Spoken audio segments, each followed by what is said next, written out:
Come join me, Gemini. It's May 2018. I'm Dadhichi. Thanks for joining me and welcome to the new people here. If you haven't tuned into our brief monthly readings, they're brief. I'll call it the Oracle Express for you. We have Venus transiting through your sun sign now. Take a look at that. So look, the benefic planets such as the bright moon, Venus, Jupiter, well associated Mercury, whenever they transit one sun sign, it's always a very, very good omen. Look here, you've got the benefit of the past karma point influencing Venus, which is a friendly planet of love affairs, speculation, creativity, nicely placed here, and good aspects to both the past karma point and north karma point, future karma point. So this is all excellent as a general tenet of the horoscope.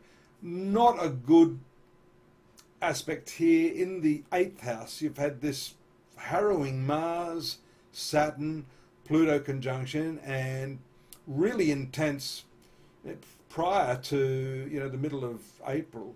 But then around the middle of April, the midpoint of Saturn and Pluto being touched by Mars in this area of your horoscope, your shared finances, sexuality, psychological complexes, tantric transformation.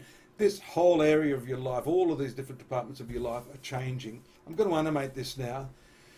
You start the month off somewhat with a close to full moon in your 6th house near Jupiter. So good things in your workplace are indicated by that.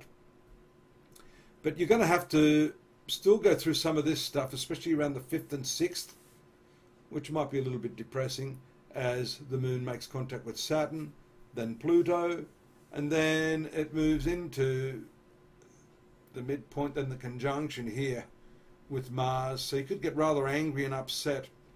The other ones to watch out for is your ruling planet and Uranus conjunctions here taking place after the 8th.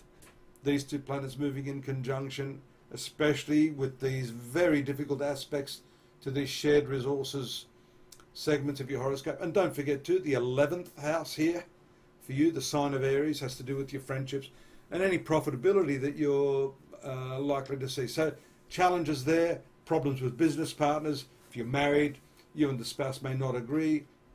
And these problems can arise rather unexpectedly, as shown by the conjunction of Mercury and you around this date, the 13th.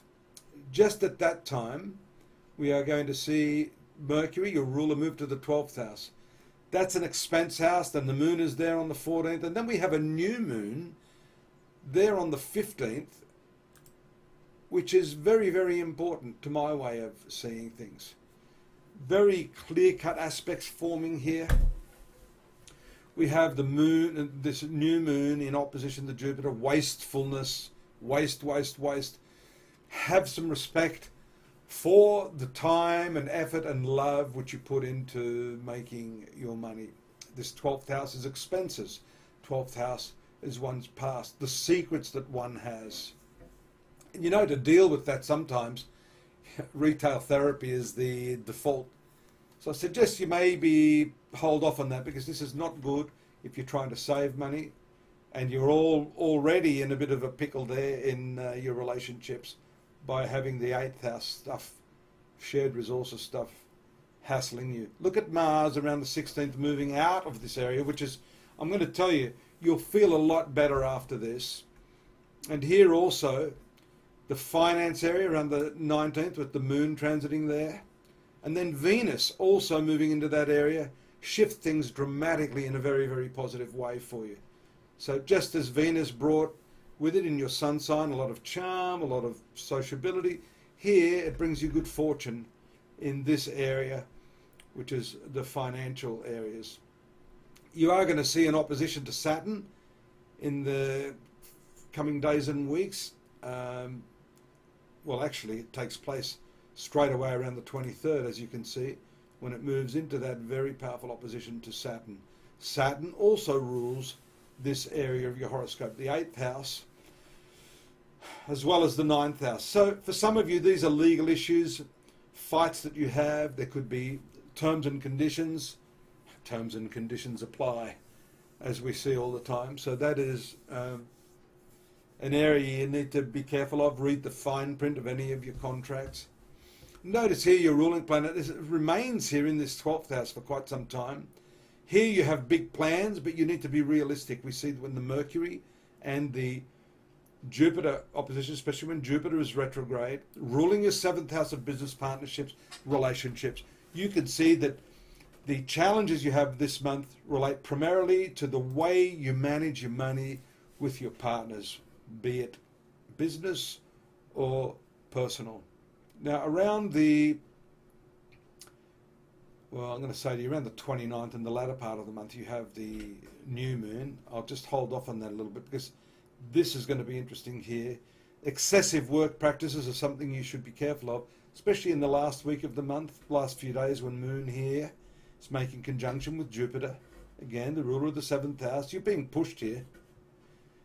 And then we see the full moon, which I think will bring some fresh light on the matter of your relationships, because this is the 7th house of your horoscope there on the very last day of the month. And actually, your ruling planet will make a move there on that last day. There it is. So you don't actually miss out on it. So this new cycle starts for you, your personal cycle, which we call the Mercury return. You've got a solar return if you're born in Gemini, so the sun's there.